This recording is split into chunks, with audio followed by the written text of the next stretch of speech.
Is there life outside of Earth? This remains the #1 question to be asked by many astronomers, scientists, media personnel, and the general public. Where many people and even agencies like the Pentagon report UFO sightings regularly, the leading space agency, the National Aeronautics and Space Agency, remains adamant about its denial of extraterrestrial life.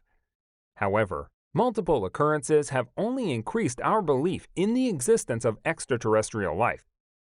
For example, NASA cut off the International Space Station's live feed multiple times these past few years just when a strange object made it into the camera. In 2020, two brothers, Blake and Brett Cousins, uploaded a clip from the International Space Station's live feed while it covered the ascent of the Falcon 9 rocket in space. The clip showed a strange object moving towards the rocket, stopping midway and going back almost as if it had a mind of its own.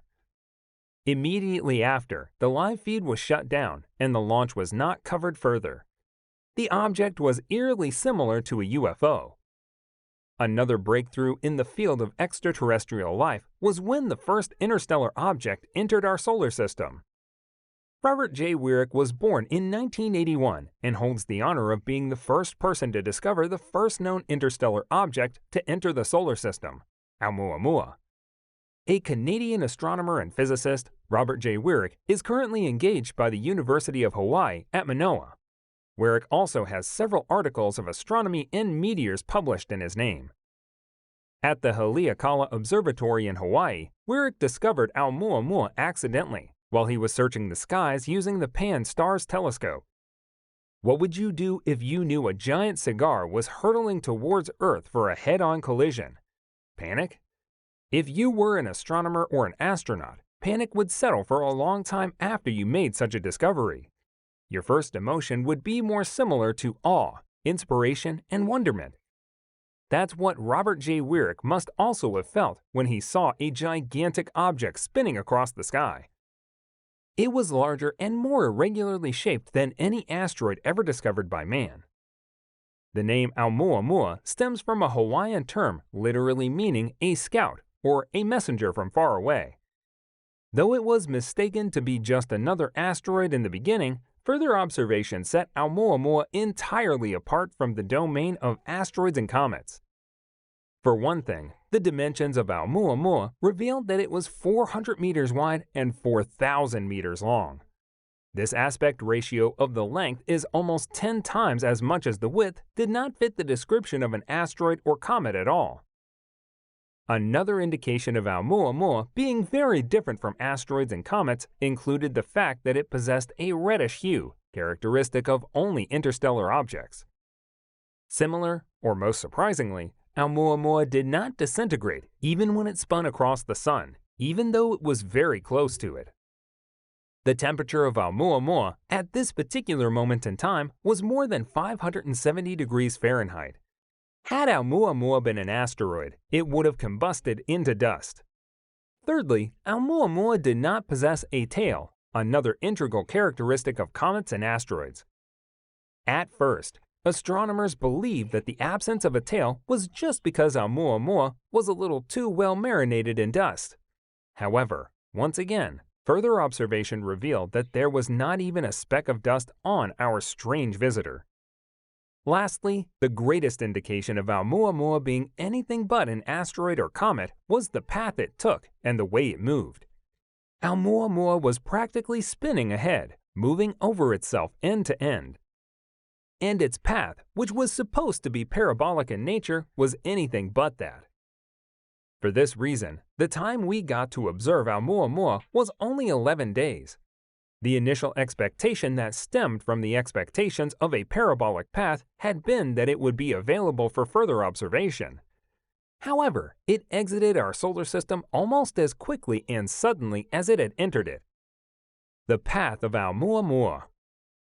When Oumuamua crossed the sun, it was 85 times as far away from Earth as the Moon is.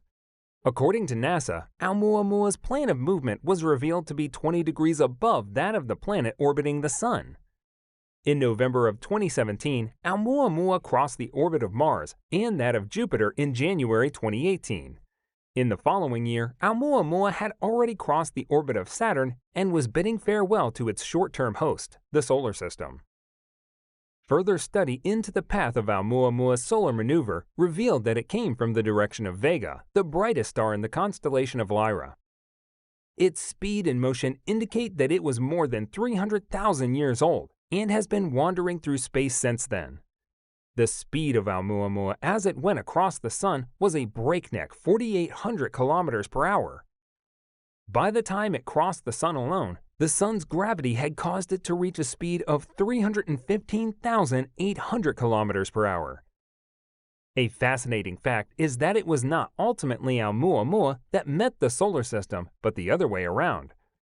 The Big Bang theory suggests that the universal expansion means that whole galaxies and star systems move around in space due to spatial expansion.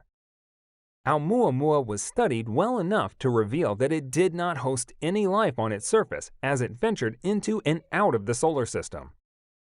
However, there is nothing to suggest that Oumuamua would not have originally hosted some life. In his book, Extraterrestrial, the first sign of intelligent life beyond Earth, Professor Avi Loeb refers to Oumuamua's anomalous behavior as a sign of extraterrestrial life. Loeb, a Harvard University astronomer, says in the book, "We should be open-minded and should search for evidence rather than assuming that everything we see in the sky must be rocks." Other theories about Oumuamua suggest that it broke off of a structure originally much larger than itself. The theory states that Oumuamua was a part of a giant planet that had collided with a planet of similar magnitude 300,000 years ago or was destroyed by waves of a red dwarf star. Red dwarf stars are known to spin so fast that they trigger cataclysmic magnetic activity like flares, also called tides.